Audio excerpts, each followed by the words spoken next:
Hador Goldenhead was a lord of the Edain, and well beloved by the Eldar. He dwelt while his days lasted under the lordship of Fingolfin, who gave to him wide lands in that region of Hithlum which was called Dor Lomin. His daughter Glorithel wedded Haldir, son of Halmir, lord of the men of Brethil, and at the same feast his son Galdor the Tall wedded Harith, the daughter of Halmir. Galdor and Harith had two sons, Hurin and Huor. Hurin was by 3 years the elder, but he was shorter in stature than the other men of his kin. In this he took after his mother's people, but in all else he was like Hador his grandfather, strong in body and fiery of mood. But the fire in him burned steadily, and he had great endurance of will. Of all men of the north he knew most of the counsels of the Noldor. Huor his brother was tall, the tallest of all the Edain save his own son Tuor only, and a swift runner. But if the race were long and hard, Hurin would be the first home, for he ran as strongly at the end of the course as at the beginning. There was great love between the brothers, and they were seldom apart in their youth. Hurin wedded Morwen, the daughter of Beregund, son of Bregolas, in the house of Beor, and she was thus of close kin to Beren one hand. Morwen was dark-haired and tall, and for the light of her glance and the beauty of her face, men called her Elithwen, the Elven Fair. But she was somewhat stern of mood and proud. The sorrows of the house of Beor saddened her heart, for she came as an exile to Dor Lomin from Dorthonion after the ruin of the Bragolach. Turin was the name of the eldest child of Hurin and Morwen, and he was born in that year in which Beren came to Doriath and found Luthien Tinuviel, Thingol's daughter.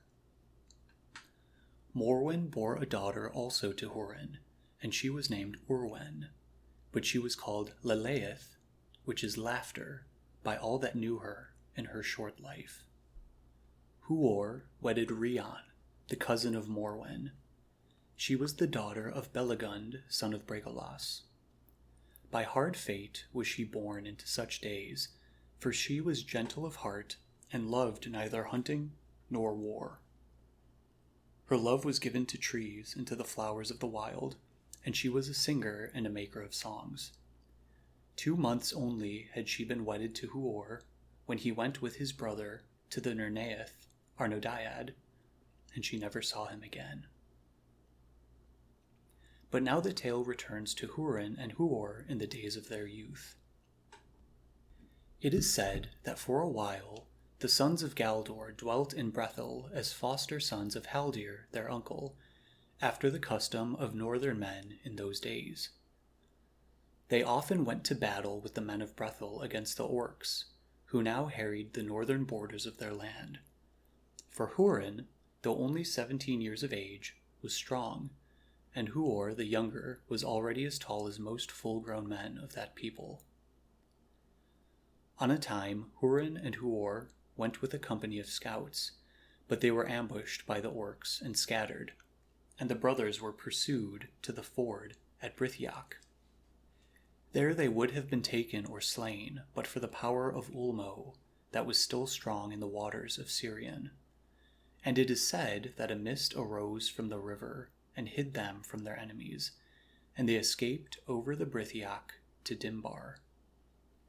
There they wandered in great hardship among the hills beneath the sheer walls of the Chrysaegrim, until they were bewildered in the deceits of that land, and knew not the way to go on or to return.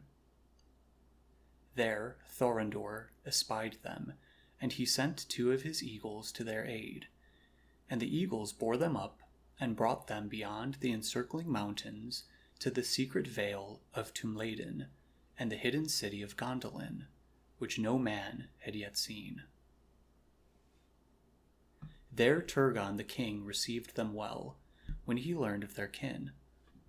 For Hador was an elf friend, and Ulmo, moreover, had counseled Turgon to deal kindly with the sons of that house, from whom help should come to him at need.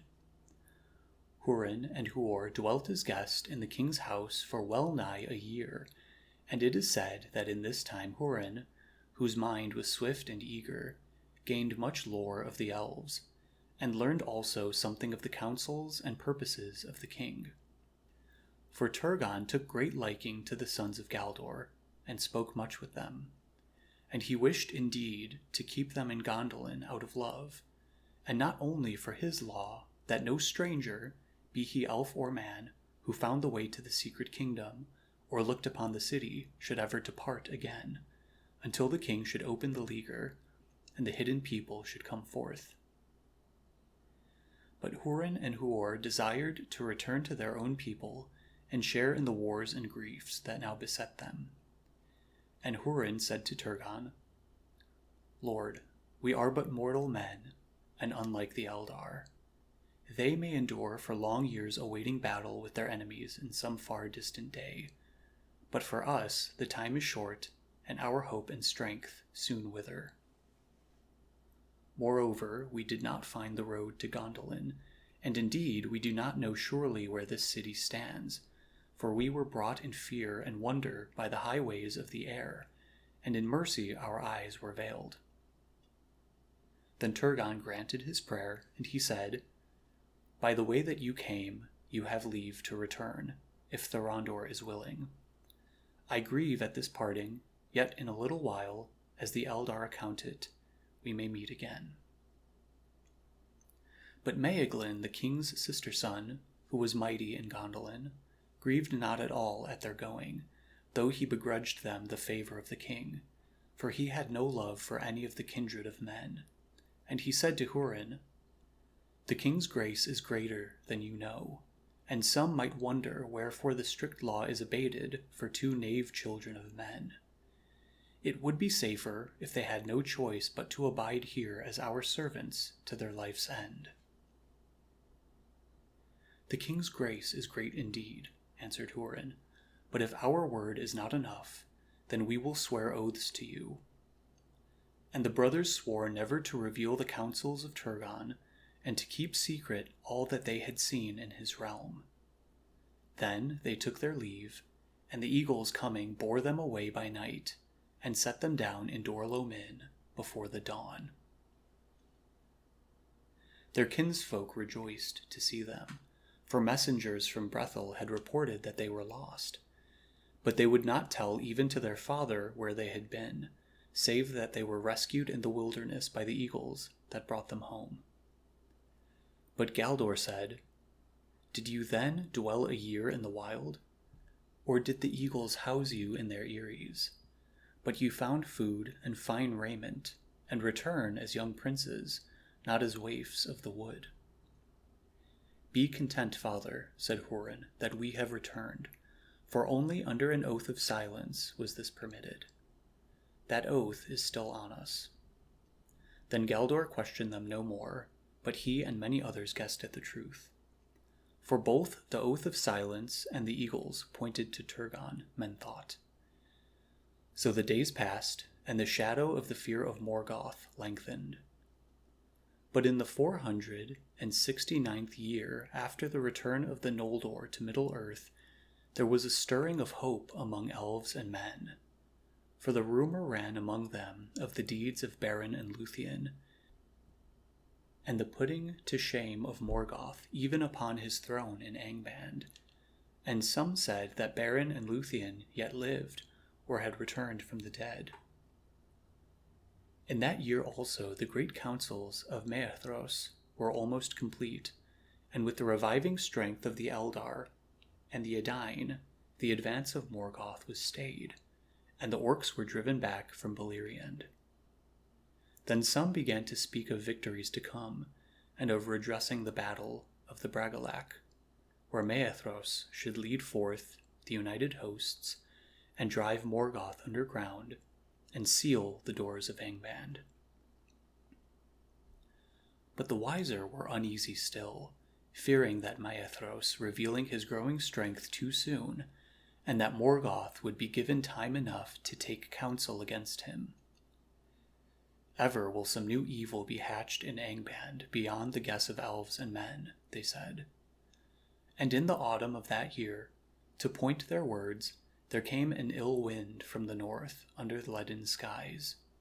The evil breath it was called, for it was pestilent, and many sickened and died in the fall of the year in the northern lands that bordered on the Anfalith, and they were for the most part the children or the rising youth in the houses of men.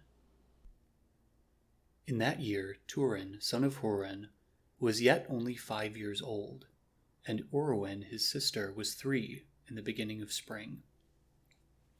Her hair was like the yellow lilies in the grass as she ran in the fields, and her laughter was like the sound of the merry stream that came singing out of the hills past the walls of her father's house. Nen Leleith it was named, and after it all the people of the household called the child Leleith, and their hearts were glad while she was among them. But Turin was loved less than she. He was dark-haired as his mother, and promised to be like her in mood also, for he was not merry and spoke little, though he learned to speak early and ever seemed older than his years. Turin was slow to forget injustice or mockery, but the fire of his father was also in him, and he could be sudden and fierce. Yet he was quick to pity, and the hurts or sadness of living things might move him to tears, and he was like his father in this also, for Morwen was stern with others as with herself. He loved his mother, for her speech to him was forthright and plain, but his father he saw little, for Hurin was often long away from home with the host of Fingon that guarded Hithlum's eastern borders, and when he returned, his quick speech, full of strange words and jests and half-meanings, bewildered Turin and made him uneasy. At that time all the warmth of his heart was for Leleith his sister, but he played with her seldom, and liked better to guard her unseen and to watch her going upon grass or under tree, as she sang songs as the children of the Edain made long ago, when the tongue of the elves was still fresh upon their lips. Fair as an elf child is Leleith, said Hurin to Morwen, but briefer, alas, and so fairer, maybe, or dearer. And Turin, hearing these words, pondered them, but could not understand them, for he had seen no elf children. None of the Eldar at that time dwelt in his father's lands, and only once had he seen them, when King Fingon and many of his lords had ridden through Dor-lo-Min and passed over the bridge of Nen Leleith, glittering in silver and white. But before the year was out, the truth of his father's words was shown, for the evil breath came to Dor-lo-Min, and Turin took sick, and lay long in a fever and dark dream. And when he was healed, for such was his fate and the strength of life that was in him, he asked for Leleith. But his nurse answered, Speak no more of Leleith, son of Hurin, but of your sister Orwen you must ask tidings of your mother. And when Morwen came to him, Turin said to her, I am no longer sick, and I wish to see Orwen, but why must I not say Leleith any more? Because Orwen is dead, and laughter is stilled in this house, she answered. But you live, son of Morwen, and so does the enemy who has done this to us. She did not seek to comfort him any more than herself, for she met her grief in silence and coldness of heart. But Hurin mourned openly, and he took up his harp and would make a song of lamentation. But he could not, and he broke his harp. And going out, he lifted up his hands towards the north, crying, Marrer of Middle-earth, would that I might see you face to face, and mar you as my lord Fingolfin did. But Turin wept bitterly at night alone, though to Morwen he never again spoke the name of his sister. To one friend only he turned at that time, and to him he spoke of his sorrow and the emptiness of the house. This friend was named Sador, a houseman in the service of Hurin. He he was lame and of small account. He had been a woodman, and by ill luck or the mishandling of his axe, he had hewn his right foot, and the footless leg had shrunken. And Turin called him Labadal, which is hop-a-foot, though the name did not displease Sador, for it was given in pity and not in scorn. Sador worked in the buildings to make or mend things of little worth that were needed in the house, for he had some skill in the working of wood, and Turin would fetch him what he lacked to spare his leg, and sometimes he would carry off secretly some tool or piece of timber that he found unwatched, if he thought his friend might use it. Then Sador smiled, but bade him return the gifts to their places. "Give with a free hand, but give only your own," he said. He rewarded as he could the kindness of the child, and carved for him the figures of men and beasts. But Turin delighted most in Sador's tales, for he had been a young man in the days of the Bragalach, and loved now to dwell upon the short days of his full manhood before his maiming. "That was a great battle, they say, son of Hurin. I was called for my tasks in the wood in the need of that year, but I was not in the Bragalach, or I might have got my hurt with more honor. For we came too late, save to bear back the bier of the old lord Hador, who fell in the guard of King Fingolfin.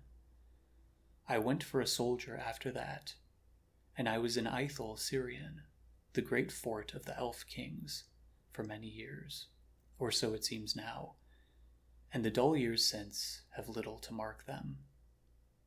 In Aethel Syrian I was when the Black King assailed it, and Galdor, your father's father, was the captain there in the king's stead. He was slain in that assault, and I saw your father take up his lordship and his command, though but new come to manhood. There was a fire in him that made the sword hot in his hand, they said. Behind him we drove the orcs into the sand, and they have not dared to come within the sight of the walls since that day. But alas, my love of battle was sated, for I had seen spilled blood and wounds enough, and I got leave to come back to the woods that I yearned for. And there I got my hurt, for a man that flies from his fear may find that he has only taken a shortcut to meet it."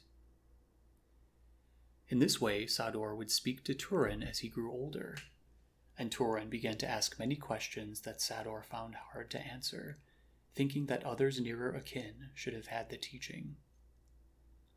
And one day Turin said to him, "Was Lilith indeed like an elf child, as my father said? And what did he mean when he said that she was briefer?" "Very like," said Sador, "for in their first youth the children of men and elves seem close akin, but the children of men grow more swiftly, and their youth passes soon. Such is our fate." Then Turin asked him, "What is fate?" "As to the fate of men," said Sador, "you must ask those that are wiser than Labadal. But as all can see, we weary soon and die, and by mischance many meet death even sooner. But the elves do not weary, and they do not die save by great hurt. From wounds and griefs that would slay men they may be healed, and even when their bodies are marred they return again, some say. It is not so with us." "Then Lilith will not come back?" said Turin. "Where has she gone?" "She will not come back," said Sador, "but where she has gone no man knows, or I do not." "Has it always been so, or do we suffer some curse of the wicked king, perhaps, like the evil breath?" "I do not know. A darkness lies behind us, and out of it few tales have come. The fathers of our fathers may have had things to tell, but they did not tell them. Even their names are forgotten. The mountains stand between us and the life that they came from, flying from no man knows what." "Were they afraid?" said Turin. "It may be," said Sador. "It may be that we fled from the fear of the dark, only to find it here before us, and nowhere else to fly but the sea." We are not afraid any longer, said Turin. Not all of us. My father is not afraid, and I will not be, or at least, as my mother, I will be afraid and not show it. It seemed then to Sador that Turin's eyes were not the eyes of a child, and he thought, grief is a hone to a hard mind. But aloud he said, Son of Hurin and Morwen, how it will be with your heart Labadal cannot guess, but seldom and to few you will show what is in it. Then Turin said, Perhaps it is better not to tell what you wish, if you cannot have it. But I wish, Labadal, that I were one of the Eldar. Then Leleith might come back, and I should still be here, even if she were long away. I shall go as a soldier with an elf king as soon as I am able, as you did, Labadal. You may learn much of them, said Sador, and he sighed. They are a fair folk and wonderful, and they have a power over the hearts of men. And yet I think sometimes that it might have been better if we had never met them, but had walked in lowlier ways. For already they are ancient in knowledge, and they are proud and enduring. In their light we are dimmed, or we burn with too quick a flame, and the weight of our doom lies the heavier on us. But my father loves them, said Turin, and he is not happy without them. He says that we have learned nearly all that we know from them, and have been made a nobler people. And he says that the men that have lately come over the mountains are hardly better than orcs. That is true, answered Sador, true at least of some of us. But the up-climbing is painful, and from high places it is easy to fall low. At this time Turin was almost 8 years old, in the month of J.R.R, in the reckoning of the Edain, in the year that cannot be forgotten. Already there were rumors among his elders of a great mustering and gathering of arms, of which Turin heard nothing, though he marked that his father often looked steadfastly at him, as a man might look at something dear that he must part from. Now Hurin, knowing her courage and her guarded tongue, often spoke with Morwen of the designs of the elven kings, and of what might befall if they went well or ill. His heart was high with hope, and he had little fear for the outcome of the battle, for it did not seem to him that any strength in Middle-earth could overthrow the might and splendor of the Eldar. They have seen the light in the west, he said, and in the end darkness must flee from their faces. Morwen did not gainsay him, for in Hurin's company the hopeful ever seemed the more likely. But there was knowledge of elven lore in her kindred also, and to herself she said, And yet, did they not leave the light? And are they not now shut out from it? It may be that the lords of the West have put them out of their thought, and how then can even the elder children overcome one of the powers? No shadow of such doubt seemed to lie on Hurin Thalion.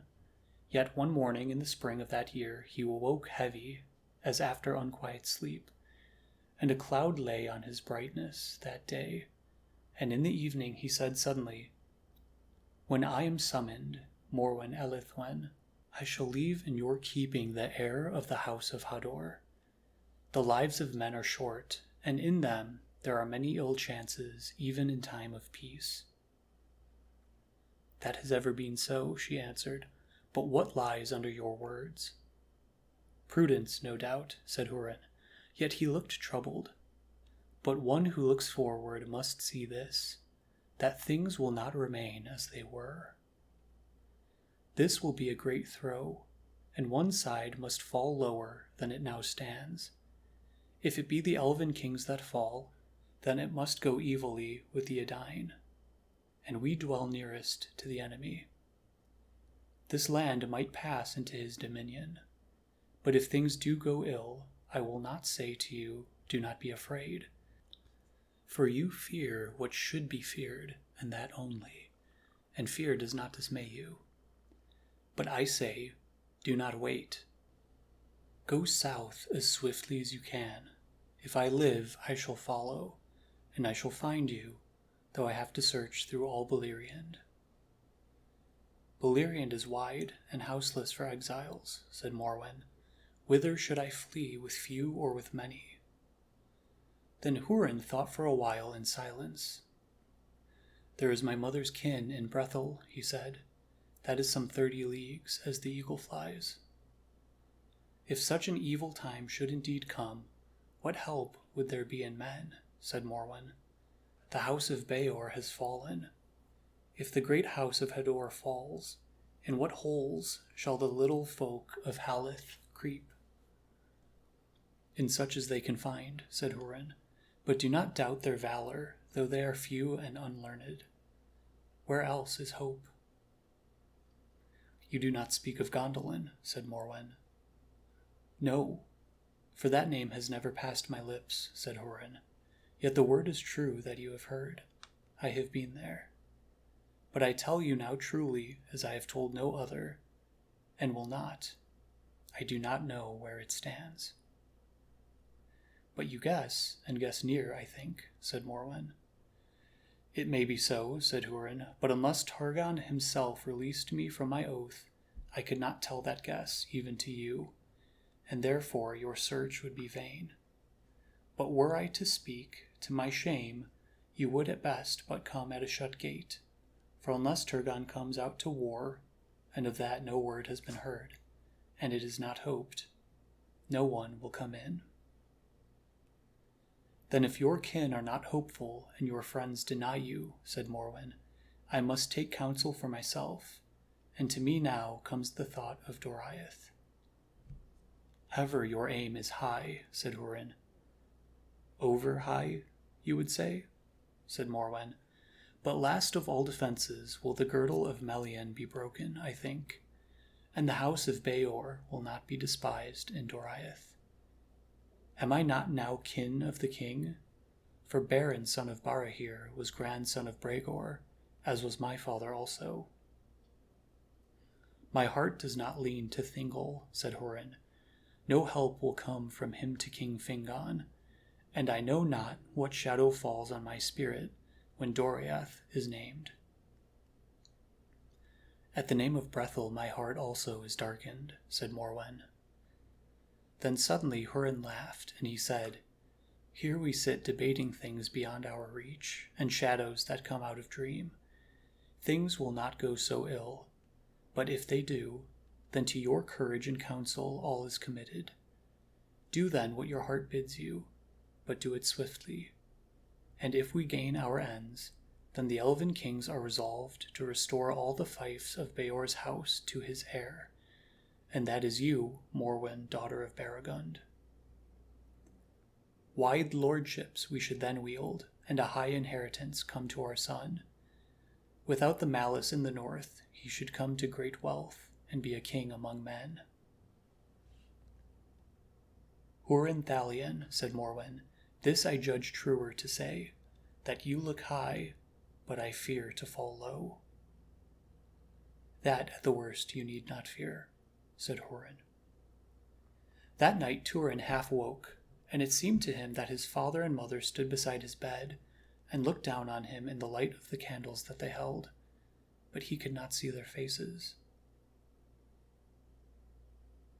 On the morning of Turin's birthday, Hurin gave his son a gift, an elf-wrought knife, and the hilt and the sheath were silver and black, and he said, Heir of the house of Hador, here is a gift for the day. But have a care, it is a bitter blade, and steel serves only those that can wield it. It will cut your hand as willingly as aught else. And setting Turin on a table, he kissed his son and said, You overtop me already, son of Morwen. Soon you will be as high on your own feet. In that day many may fear your blade. Then Turin ran from the room and went away alone, and in his heart was a warmth like the warmth of the sun upon the cold earth that sets growth astir. He repeated to himself his father's words, heir of the house of Hador, but other words came also to his mind. Give with a free hand, but give of your own. And he went to Sador and cried, Labadal, it is my birthday, the birthday of the heir of the house of Hador, and I have brought you a gift to mark the day. Here is a knife, just such as you need. It will cut anything that you wish, as fine as a hair. Then Sador was troubled, for he knew well that Turin had himself received the knife that day. But men held it a grievous thing to refuse a free given gift from any hand. He spoke then to him gravely. You come of a generous kin, Turin, son of Hurin. I have done nothing to equal your gift, and I cannot hope to do better in the days that are left to me. But what I can do, I will. And when Sador drew the knife from the sheath, he said, This is a gift indeed, a blade of elven steel. Long have I missed the feel of it. Hurin soon marked that Turin did not wear the knife, and he asked him whether his warning had made him fear it. Then Turin answered, No, but I gave the knife to Sador the woodwright. Do you then scorn your father's gift? Said Morwen. And again Turin answered, No, but I love Sador, and I am sorry for him. Then Hurin said, All three gifts were your own to give, Turin. Love, pity, and the knife at least. Yet I doubt if Sador deserves them, said Morwen. He is self-maimed by his own want of skill, and he is slow with his tasks, for he spends much time on trifles unbidden. Give him pity nonetheless, said Hurin. An honest hand and a true heart may hew amiss, and the harm may be harder to bear than the work of a foe. But you must wait now for another blade, said Morwen. Thus the gift shall be a true gift, and at your own cost. Nonetheless, Turin marked that Sador was treated more kindly thereafter, and was set now to the making of a great chair for the Lord to sit on in his hall. There came a bright morning in the month of Lathran, when Turin was roused by sudden trumpets. And running to the doors, he saw in the court a great press of men on foot and on horse, and all fully armed as for war. There also stood Hurin, and he spoke to the men and gave commands, and Turin learned that they were setting out that day for Barad Eithel. These were Hurin's guards and household men, but all the men of his land that could be spared were summoned. Some had gone already with Huor, his father's brother, and many others would join the Lord of Dor-lo-min on the road, and go behind his banner to the great muster of the king. Then Morwen bade farewell to Hurin without tears, and she said, I will guard what you leave in my keeping, both what is and what shall be. And Hurin answered her, Farewell, Lady of Dor-lo-min. We ride now with greater hope than ever we have known before. Let us think that at this midwinter the feast shall be merrier than in all our years yet, with a fearless spring to follow after. Then he lifted Turin to his shoulder and cried to his men, Let the heir of the house of Hador see the light of your swords. And the sun glittered on 50 blades as they leapt forth, and the court rang with the battle cry of the Edain of the north, Lacho Kalad. Drago morn, flame light, flee night. Then at last Hurin sprang into his saddle, and his golden banner was unfurled, and the trumpets sang again in the morning. And thus Hurin Thalion rode away to the Nerneath Arnodiad. But Morwen and Turin stood still by the doors, until far away they heard the faint call of a single horn on the wind. Hurin had passed over the shoulder of the hill, beyond which he could see his house no more.